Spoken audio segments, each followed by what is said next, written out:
Anderson from the pavilion end, bowls to Brathwaite, delivery that bowls him! And there he is, success for Jimmy Anderson, his final innings in Test match cricket, and in the same way that he did when he got Craig Brathwaite for his 500th Test wicket some 7 years ago. To come, we'll hear from Jamie Smith and Jayden Seales and have analysis of the day's play from Michael Vaughan, Alistair Cook, Stephen Finn and Carlos Brathwaite. You're listening to the TMS podcast from BBC Radio 5 Live. So here we go. West Indies finishing on 79 for 6, so 171 runs behind, 2 wickets each for Anderson, Atkinson and Stokes. So tantalisingly, Anderson could still finish with a fifer in his last match. There's 4 to go and he's taken 2. So I think he'll be desperate to get the ball in his hand. Tomorrow morning he'll be persuading Stokes, I'm sure. Today England lost Brook for 50, Stokes for 4, and then Root 68, Wokes 23. There's a golden duck for Atkinson, 0 for Bashir, a spectacular run out from Louis from about 40 yards away, hitting a stump direct. Last man out was Jamie Smith, who made a very good 70, sort of a innings of 2 halves really. Played patiently to start with, and then when left with the tail enders, he played some shots. 70 of 119 balls, he had 8 fours and 2 sixes. Jayden Seales took 4 for 77. Who have we got? We've got Michael Vaughan, we've got Carlos, and Alistair Cook sitting alongside me. It's been quite a ruthless performance, really, hasn't it? I mean, you can only beat what you're up against, Michael.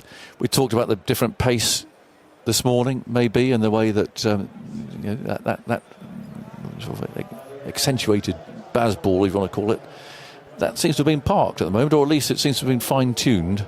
Yeah, I mean, it's been a ruthless display by the England side. I mean, all the build-up about Jimmy Anderson, the emotions of yesterday morning, but 2 debutants who have delivered. Gus Atkinson, obviously, yesterday, and again today, he's bowled tremendous, and then Jamie Smith has done exactly why he was brought into this team. It was almost like, on the first time of asking, Jamie Smith got this opportunity to just play because Joe Root was at the other end and he played with great defence, got himself in, and suddenly he had to try and hit those boundaries towards the back. And I guess that's the reason why he's been picked, to try and exploit those last few kind of wickets for England, and hit some beautiful shots. So it's been perfect for the 2 debutants. But look, this West Indies side are all over the place. It really is a sad state to see a batting lineup that's just got nothing.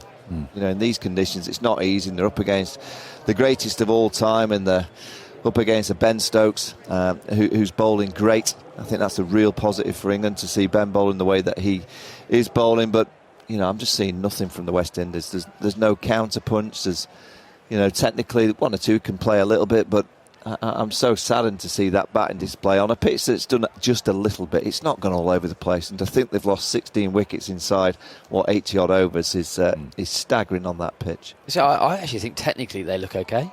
I'm not sitting here going, cool, that looks like a ropey technique that's going to get exposed. Actually, I think they all shape up pretty well. Whether it's just this game because of the conditions they've experienced in terms of they're inexperienced against a very experienced bowling attack of quality. I think the counter punch, I was mentioning a little in the last thing, is a very good. There's nothing there which is going to scare the England bowlers. Try and get some initiative back. Yeah, so as I say, I keep going back to how I batted. I wasn't an aggressive batter, but if you strayed into my areas, I did punish you. And I think that at the bowler, then if you can't strain, and there's an area you can't strain, it puts some doubt back into the bowlers. And the West Indies batting lineup have to go back and think, right, I'm not being reckless, but I need my one area to throw back at England. But that was relentless bowling today, real relentless. There was, it was very hard work for anyone to face, and certainly an inexperienced guys. And suddenly when when you're behind the game, and also you haven't got any runs behind you or experience, they're on hiding to nothing. Yeah, you finding it a tough watch, Carlos? Yeah, it is, but I do agree. I guess little things from both of you. I think the state of West Indies Test cricket, they had the highs of the Gabba, and then when you see the performance today, it does kind of even it out, and sad state of affairs, etc. But then if you peel back the layers of everything that we've seen and take what's happened in results-wise out of and put it in context, then there are a lot of players there that you can think they have a decent ceiling. Okay. And they need X, they need Y, they need Z. We need that to happen over a period of time. So whether it's games played, whether it's experience in foreign conditions and just experience scoring runs. In the Caribbean, you average 30, your next cab off the rank. In most other places, you need to be averaging 40, 45, 50, striking at a certain amount, etc. So Faz has been speaking about it a lot. The standards need to be raised a little higher. I think players need to hold themselves to higher accountability to those standards. But when I look at the state of play today and how they started yesterday, I think there's enough there. Look at Mackay Louis on debut. He's had one season of first-class cricket. Yes, he scored 300s. He deserves his play here, not saying he isn't. But then you rock up to Lord's first day of the summer in England, and you're facing Jimmy Anderson, who's 188 games deep. It's not like a Jamie Smith who would have played a few years at Surrey, making his debut. Gus Atkinson is considered inexperienced in England conditions, and he's played first-class cricket for 3-4 years. So I think there are a lot more challenges, but there's a lot more accountability that can be given and held within that dressing room, and they will go 1-0 down. Let's try not to kid ourselves with belief and all that. But they have 2 test matches to salvage the series, whether it's at least a 1 win, maybe it's drawn 2 test matches, or maybe just put in a more fighting performance. I don't think they leave Lords and think we're rubbish, let's go home. They need to leave Lords and think we've been outclassed. How can we give them a better performance in Notts and then in Birmingham? Yeah, I mean, I agree with Cookie that in terms of when you look at their stance and their bat list, everything looks fine. They almost play too technical. You know, I remember back in the 90s, used to have Clayton Lambert, Philo Wallace. It's in your over the bowler's head, you know. I just want to see a little bit of that calypso. I know it's not easy, but you know, I just think they might be drilling themselves so technically that they're actually forgetting that when the ball's in an area, you've got to look to score. You have to look to get that counter punch It's back. an interesting point, actually, because you don't see many Caribbean shots. That is the trademark of West Indies cricket. There's a conversation myself and Faz me having on air. I think we either go too far left or too far right, and the name that he brought it was Jermaine Blackwood. And with a player like that in your team, he's never going to average 50. But you think back at his short career, some may say prolonged, I can remember 2 or 3 knocks where every time he got a score, the rate he did it, and when he did it, he won you a game. And when you look into that team, who are the match winners with bat in hand? So you're hoping that everyone does enough to give you a score. When you look in the bowling lineup, you can say Alzarri Joseph can get you a 5er, Shamar Joseph can win you a game, but there are not any batters that you can say, this guy can get me 70, either sticking it out. Craig Bradford is probably the one person that you look to. He hasn't had the best run of form. And then there's no one you can say, if the second new ball comes, he can do what Jamie Smith did today, what Adam Gilchrist used to do, what Stokes Butler used to do for England in Test cricket. So I think you need to have roles. The game has gone more now past what format it is and more so what role a guy can play. Who's going to be the person that's going to bat 150 balls, 170 balls and might only get 80 but take the lacquer off the ball, which Craig Bradford is accustomed to doing.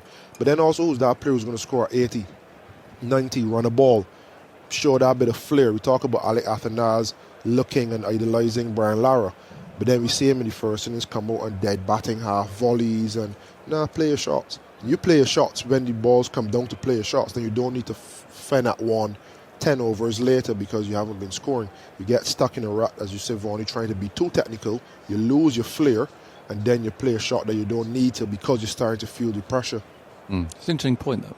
Yeah, I mean, a bit looks like, certainly the Test cricket in West Indies, someone needs to grab it as a leader, whether it's the coach or the captain, whoever, and say, right, we need 3 years, and this is how we're going to play, and we need buy-in from a group of players to try and make significant improvements. It might be impossible. There might be too many things against them, like we're talking about the standard of first-class cricket back in the West Indies, or the lack of available games, all that kind of stuff. I don't know the answer to that, but it does look like they need some identity to play. But then last Test match they beat Australia in Brisbane. Yes. No side does that.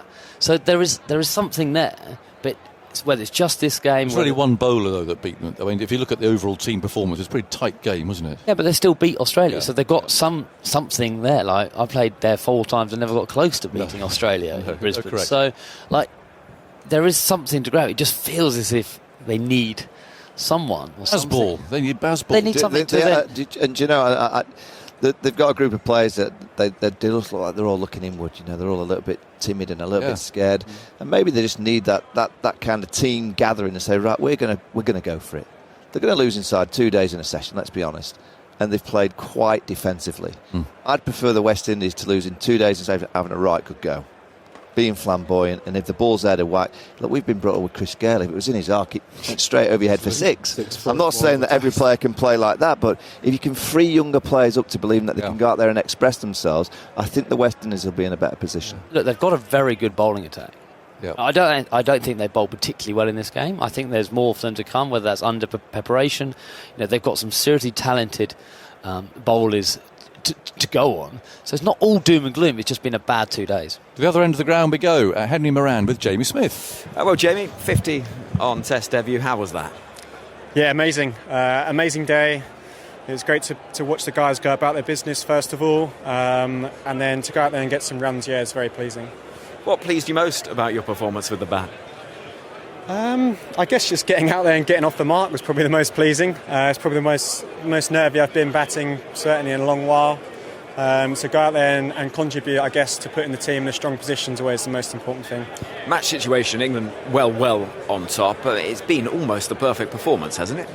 Yeah, it has been. I think we talked about starting the summer really strongly and being on the front foot, and I think we've done that over the 2 days.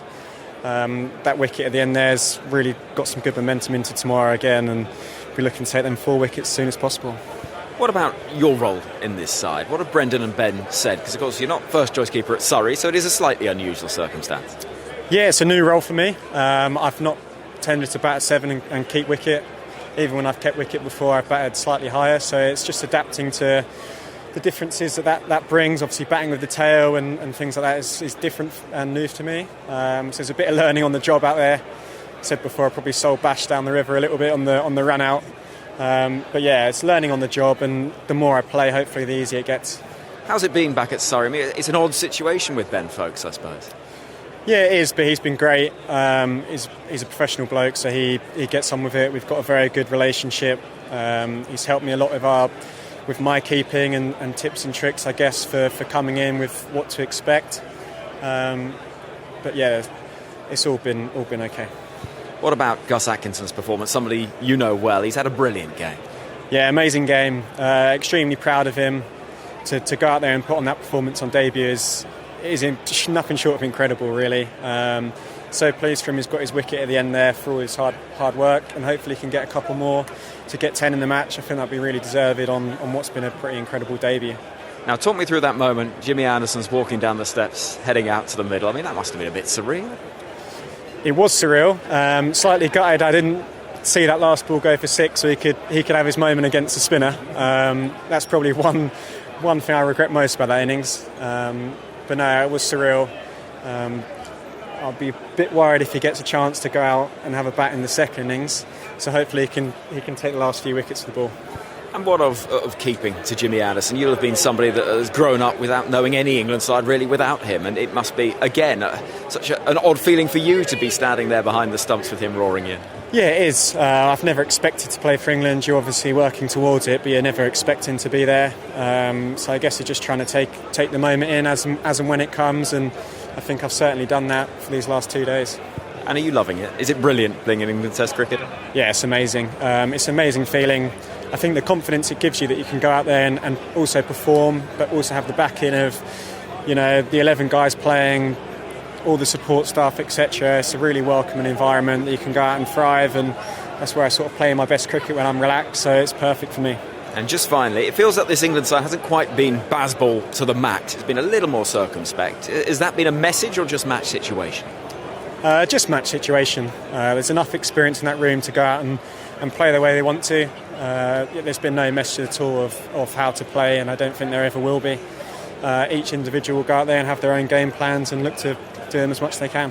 Many thanks. Well played today. Cheers. Thanks a lot. Jamie Smith down here on the boundary edge. Yeah, thank you, Henry. 70 from 119 balls, hit 8 4s and 2 6s, and it was an innings of two halves. He had a perfect opportunity, didn't he? But he came out to bat. He's got Joe Root going at the other end. Plenty of time, lovely match situation, and then he showed what he can do, and that's an important part of that role. When Atkinson and co came in, and the field was set back, he wasn't scared. In fact, he was very successful at hitting boundaries. He was not walking in on debut at like 50 for 5 and the No. ball doing all sorts. I think it was at 250 for 5 when he walked in. Look, he looks apart. I think everyone around the county game who've watched St County cricket, whether you're a player or a journalist, have tipped Jamie Smith to do well at international cricket as a batter. Brave shout by the selectors to make him keep, but he's kept nicely. I think that will be a gradual work in progress. But he's an outstanding batter in terms of his batsmanship. He wasn't just a slogger. He's never been a slogger. People, just because they've seen him in T20 cricket dominate, he's the leading run scorer in the blaster up there. But he's an all-round batter. I saw him, that 60 or 50 he got against Essex of 160 balls, surviving Harmer on a ragging wicket. Just shows he reads the game well.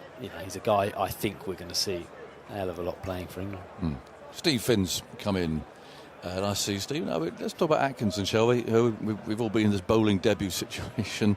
He makes it look very, very easy. I mean, I'm going to say something. To get 2 drag-ons in your first Test match is a nice little bonus, isn't it? I mean, that things are going your way. Yes, certainly especially that first one, wasn't it? Just to get the first one. Second ball. Back and second ball, and it just relaxes you. You just take that deep breath and you're like, right, I've got that out the way. And I think he even alluded to that in his interview whenever we did it with him last night or this morning. He's just got a really nice simplicity about what he does. You watch some guys come in and they've got arms crossing over, they fall away when they're at the crease, and it feels like everything has to be perfect on a perfect day for them to have results like Gus Atkinson has had in this game. But when you're watching him, his feet cross over slightly when he runs in, which is something he'll have to be wary of, but his momentum generally goes towards the middle of the crease. There's not much sideways movement. He's very front on, so his arms go up in a straight line, they come down in a straight line. His arms very bolt upright when he lets go of the ball, and he doesn't lose any momentum through the crease. So there's a lot to like there about him. What I did like that you don't actually get to see in domestic cricket, especially in 4-day cricket, is the close-ups of the skills that you can see with the close-up replays that you can find on the TV, and the way that he used the differentiation between a seam-up delivery to drag a batter outside off stump and then wobble it back in to try and attack the stumps from the pavilion end here at Lord's showed great maturity, and maturity beyond someone who's played 19 first-class games. Clearly he's going to have bigger tests, but he's made the most of conditions. He's got 9 wickets in the game, and there's still 4 to get. Quick learner. I mean, that's basically it, isn't it, really? It feels that way, and I heard him do an interview last year, actually, where he sort of hit another level. At the beginning of last season, I think people started to talk about Gus Atkinson, an international bowler. He's 26 years old now, so he's not young. But he said, I realised I had to bowl a bit quicker, so I ran in harder and attacked the crease. And that's something that sounds so simple, but if you've got an action and a mentality where it's just like, well, to do that, I just do this, and then the outcome happens. There's a lot to like. I've liked him since I watched him closely at the beginning of last season, and I'm glad he's done well for the Test team, because he's the type of bowler that you will need when those stiffer challenges comes on flatter pitches. Yeah. Do you like the look of him? Okay, well, I've been a big fan of his from the time he blew my pad off in a game. Can't have been out, Finney. He'd never get him a left-hander out. Right, he's always going to be pitching. Swing in again. No, he doesn't swing. He pitches. He must be going Sounds across. like a typical county batter. But he will benefit now. He's done his time in county cricket. I know he's only 19 games. He's had a couple of stress fractures, which is that he needs to bowl at the intensity he's bowled there. He's not a guy who needs 6 games in 6 weeks, because his point of difference is that extra 2 or 3 miles an hour, which he has definitely got. He will bowl. I believe he will bowl well on flatter wickets, because he's just got something which I don't know what it is. A bit like Dave Masters in terms of getting something out of the pitch. That's an unfair comparison. No, but Dave Masters got something out of the pitch like at his 70-odd miles an hour, nipping it. He gets it, the extra bit of bounce at 88 miles an hour or something, and I think on a flat wicket, he will constantly bang in there with subtle skills, simple action, and will do well. Yeah. How he rushed Holder at the end there, that last over. Holder had played really assured. He's a big man, he gets a big stride on the front foot, and he was playing really nicely with a straight bat, really watchful. out of nowhere, bouncer comes, he's rushed, it hits him on the glove and balloons to short leg. And little moments like that, it's not necessarily the 7-for in the first innings that make you think Gus Atkinson could have a great Test career ahead of him. It's those moments where the wicket was a bit docile, the ball's 30-odd overs old, 40 overs old.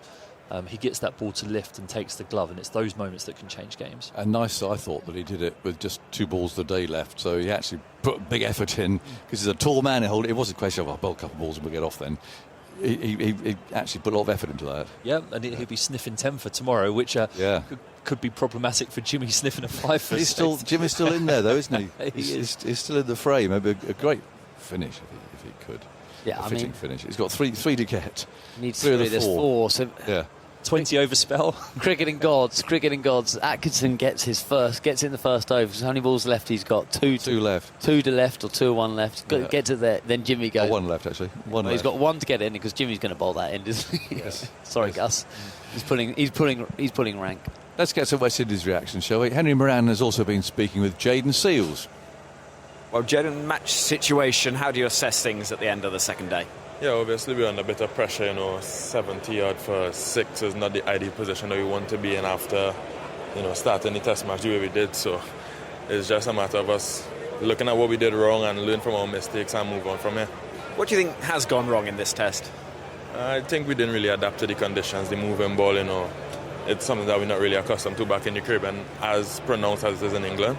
So I think that is what we need to look back on and probably just take the good with the bad. Obviously had some guys that got some starts, so it's just for them to work on it and improve on it for the next Test coming up. There's a lot of talk about preparation for Test series, 1 warm-up match. Is that enough? I wouldn't say it's enough, but we had a very good camp down in Kent, so the players, we got that time to train and got that chance to play in the conditions and bowl with the Duke's ball. The batsman got a chance to face the moving ball, so I wouldn't really blame the 1 warm match as the reason for us not getting to prepare properly. It's just that we did not show up when we needed to, I should say, or we just made errors at the wrong times. Is there a feeling in that dressing room that this is a missed opportunity, Lord's Test match, all the emotion around Jimmy Anderson, that this was an England team that if you'd got amongst it, you could have had some real success? Yeah, obviously, Jimmy's last Test match, is a big thing, but for us, we know what we are trying to do and we know what we did in Australia, and it's just a matter of us building on it. And I think we missed the opportunity.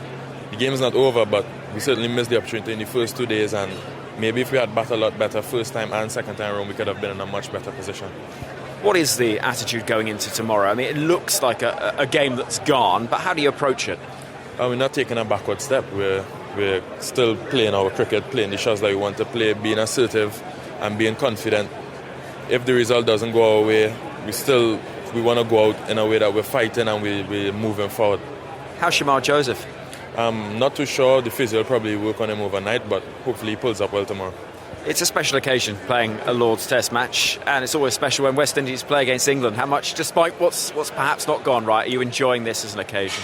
Yeah, I'm really enjoying it. When we sang the anthem yesterday morning, when we walked back to the dressing room, I almost went into tears because obviously, getting back into the Test side after a year and a half with injuries and then singing the national anthem loud and proud at the Lord's cricket ground is a big occasion and a special feeling. So it's a big thing for us, and obviously we learn from our mistakes, we'll embrace it, we'll soak up the occasion and move forward from here. Just finally, does it feel like there's a real onus on this side to have success in this series because of perhaps the limited opportunities to play longer series and to get those chances against the likes of England, Australia, India? Yeah, of course, we are not up there with the big three, as you call it, so every time we get the opportunity to play these longer series, we want to make sure that we can show up and do well so we can get these series more and more often. And we obviously have the expectation, of course, because of what we did in Australia and the way that the team is building and the youth among the experience as well. So the onus is definitely on us to perform, and we'd improve from this game and move forward from here. Well, Bolt, go well tomorrow. Thank you. The TMS Podcast from BBC Radio 5 Live. Steve Finn's here. Well, let's start to wrap up. I wonder what Viv Richards, who's been sitting and watching this game, thinks as he watches, because we were talking about it before you sat down there, Steve. The West Indies don't seem to be playing like the West Indies. There's not that counter punch. There's not that flair. The only time we saw anything like it, I'm actually watching on the telly now, was when Louis ran out Bashir. I mean, you saw then a real sense of what Caribbean cricket is. It was a smile on the face and very colourful and fun and all that. It just doesn't seem to be there. There's not been that presence, has there? That you get, even when we played against not that strong West Indies teams, there was that presence, and you knew that if they got an opportunity, they were going to try and take advantage of that. It's been quite a meek performance. Yeah. Like, you do look at it and wonder. I know we're now in an age where preparation isn't a thing in international cricket, but you're looking at it and almost everyone here has looked undercooked. You've got this exciting bowling attack who've barely bowled more than 4 overs in a day because of the T20 World Cup, and then coming here when it's been a bit wet. But you're just looking at it thinking, if they had a proper game, or if they'd come and played it. And I was looking at the county fixtures. There were 2 fixtures towards the back end of June, I think, after the T20 World Cup had finished. Can you not have some sort of exchange system where we send spinners there to play in their domestic competition for a few games, and they send their bowlers here?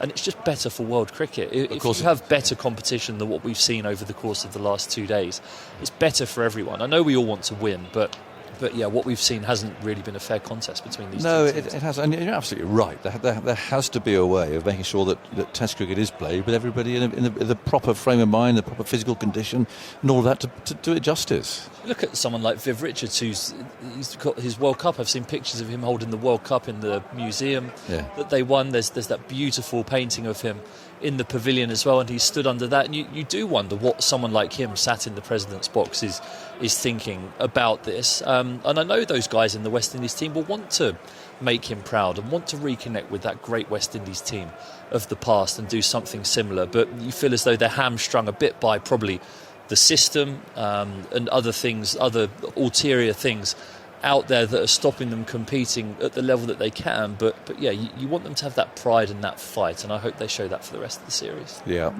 but tomorrow it's nailed on, isn't it? I mean, before lunch it feels like this game's done in half or less than half the time. It feels that way, doesn't it? Everything that we've seen has suggested that, and the worry for me coming into this was the middle order of the West Indies. I thought their top few might get some runs.